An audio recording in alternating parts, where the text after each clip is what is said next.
Lihat, program perumahan rakyat itu agak stagnan. Kenapa saya bilang agak stagnan? Perumahan rakyat ini terbentur oleh regulasi undang-undang Omnibus Law, ya kan, yang melanggengkan sistem kerja kontrak, outsourcing, pemagangan dan lain sebagainya. Jadi buruh hari ini tidak mendapatkan status kepastian kerja. Dulu, ya kan, sebelum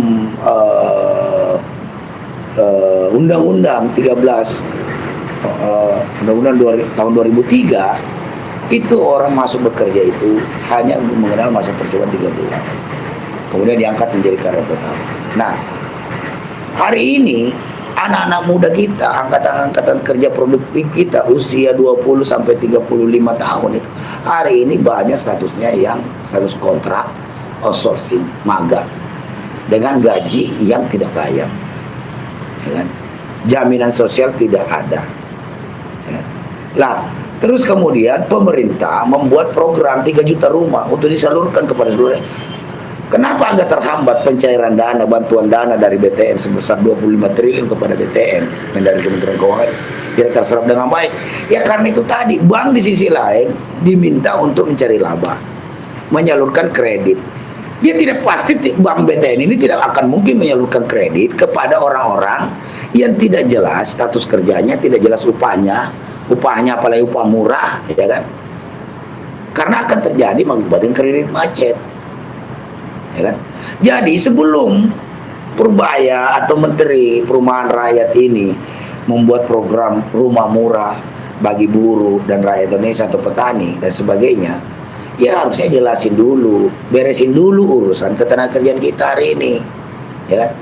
Ya kalau dengan status kontra outsourcing, kemudian apalagi ini magang, double income sekalipun tidak meyakinkan bank untuk dapat mengapprove atau meng-ACC lah, ya kan, kredit perumahan yang ditanggung oleh buruh. Jadi status kerja ini menjadi penting dan upah layak itu menjadi penting jadinya. Dua hal penting ini yang harus diselesaikan, ya kan? Ya hari ini kan bagaimana revisi undang-undang ketenagakerjaan aja sampai hari ini lamban banget perasaan anggota DPR, ya kan? Lamban banget kerjanya. Beda waktu undang-undang Omnibus Law ingin dilahirkan. Undang-undang yang jelas mengkhianati konstitusi, mengkhianati kepercayaan rakyat, merugikan rakyat. Itu cepat sekali anggota DPR kita ini memproses itu. Kenapa hari ini? Hari ini ada kawan-kawan yang sedang aksi di depan DPR. Itu salah satu tuntutannya itu adalah agar segera sahkan undang-undang ketenagakerjaan pro kepada rakyat.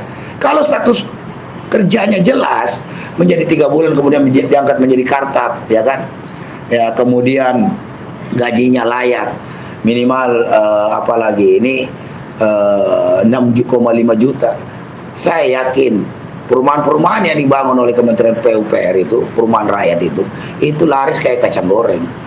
Karena bank berani memberikan kredit, karena tahu bahwa yang membayar ini adalah karyawan tetap. Hari ini kurang. Coba deh pakai otak ini pemerintahan Prabowo kali ini. Makanya kenapa hari ini buruh, ya kan, khususnya kawan-kawan aliansi aksi juta buruh bersama dengan forum buruh nasional konsen di dua hal itu, yaitu status hubungan kerja dan upah layak. Karena itu tadi program-program yang ditawarkan oleh pemerintah itu akan sangat sulit terrealisasi dengan cepat, dengan baik, ya kan? Karena itu tadi, ya kan, nggak mungkin kata pejabat-pejabat aja di atas, ya karyawan kontrak bisa ambil rumah kok, karyawan outsourcing bisa ambil rumah kok, ngomong kosong semua itu, nggak ada realisasi. Di bank tidak akan pernah terrealisasi hal itu, ya kan? Tidak ada realisasi terkait masalah itu, omong kosong semua, ya kan? Tidak ada berani bank, tidak ada satupun bank himbara, apalagi bank swasta yang berani memberikan kredit perumahan rakyat kepada buruh-buruh yang statusnya kontrak, outsourcing, ya kan? Ditambah lagi upahnya murah, ya kan?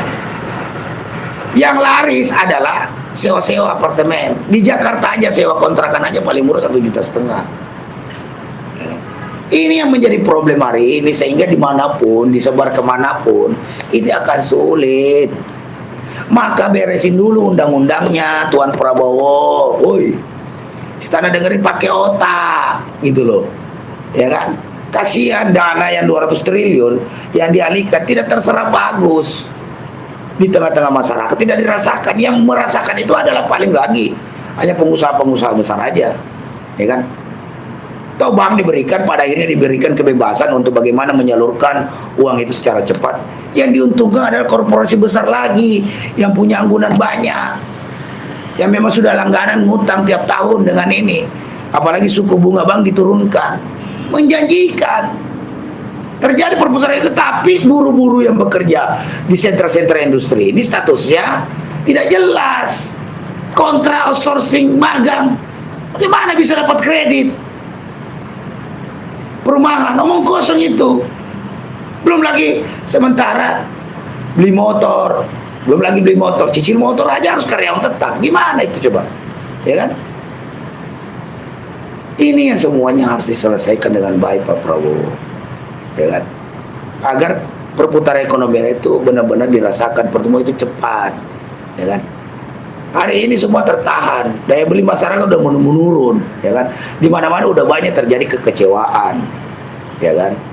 Akibat ya itu kadang-kadang Bapak ini teriak-teriak, Prabowo ini teriak-teriak sampai sama kata 45, sampai lempar baju, ya kan, di hari buruh kemarin ingin memberantas korupsi, ingin mensejahterakan buruh, tapi aktualisasinya tidak ada hari ini, ya kan?